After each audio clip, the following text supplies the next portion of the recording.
There's a lot of reasons for the protests that are happening in Turkey right now.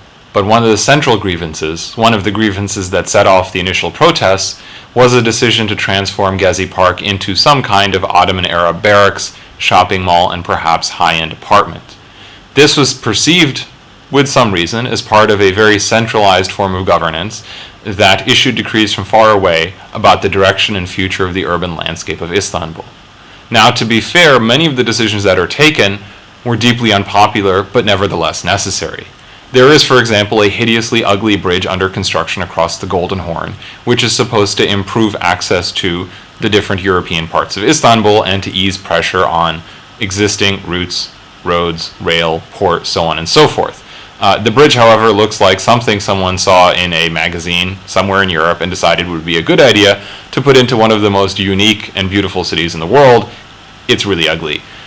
There is, at the same time, a plan to develop a bridge across the Bosphorus, the third suspension bridge that would go across the narrow ribbon of water that connects Europe and Asia. And there's also plans in the work for a new airport. Now, the problem is that although these decisions come from on high and are often taken without considering the views and ideas and opinions of the people whose lives will be directly affected by them, these things need to happen. Istanbul, for example, is trying to make itself into a world travel hub. Turkish Airlines now flies to more cities than any other airline in the world, and it is one of the world's leading airlines. The existing airport, Ataturk International, is simply way too small for Turkey's present needs, let alone its future ambitions. And the problem is that if Turkey does not develop this infrastructure, other countries in the region will, and Turkey will be left behind. This is the problem with capitalism. It is incompatible with democracy.